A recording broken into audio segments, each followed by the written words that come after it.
ده روژên dawî ya Remezanê bi taybet rojanên nêzîkî cejnê her şef li cihekî giropek şe'r û medîhên ayînî dibêjîtin. Ev girope bi terîqeta Sofî ye bi navê Nefehatil Eyyûbî ye. Her şef li taxekê Mosilê çalakiyekê encam detin û xelkekê êkcar zor lê xirvet bin.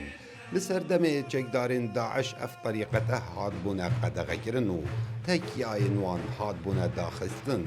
Lê nûke careka dî dest bi kar bûyne û merem ji vê çalakiyê ew e ku şevên nêzîkî cejnê bi şe'r û medîhan bibne ser.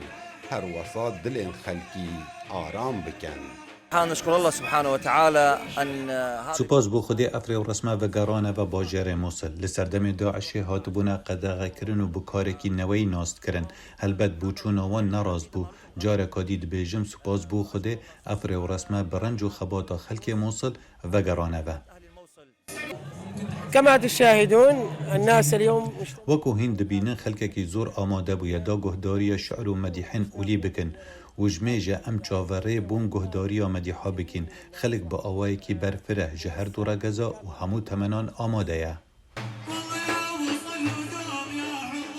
Tiştê balkêş divê çalakiyê de ew bû ku hemî pêkhatên Mosilê bejdar bibûn ji Kurd û Ereb û Kiristiyan û Êzdiyan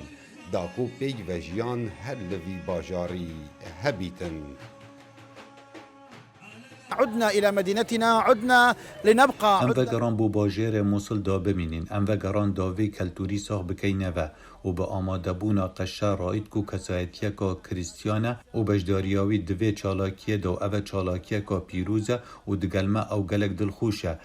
كلتنا سوا كل من يحمل دين معين والغاية هي ام الله. به هفرانه و هر یکی آین خو هیا و آرمان جا همویان خدایه ام همو دگل هفدو بل آهنگا دنا باجر خدا بجدار دبین او باجر میا جکوندا هر کسی که موسلی بتن بگمان حجی کرنه که تایبت بوی باجری هیا و ده خباتی کن بو آوا کرناوی باجری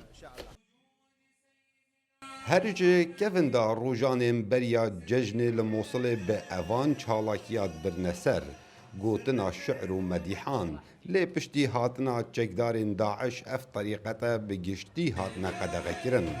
Lewma ev çalakiye li ewî cihî hate kirin ku li Mosila kevin nêzîkî Camia Nûriya mezin û ragihandina ewa gotinê dewleta İslamî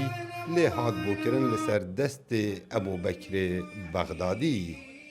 Kawa Umar Dengê Amerîka, Mosul,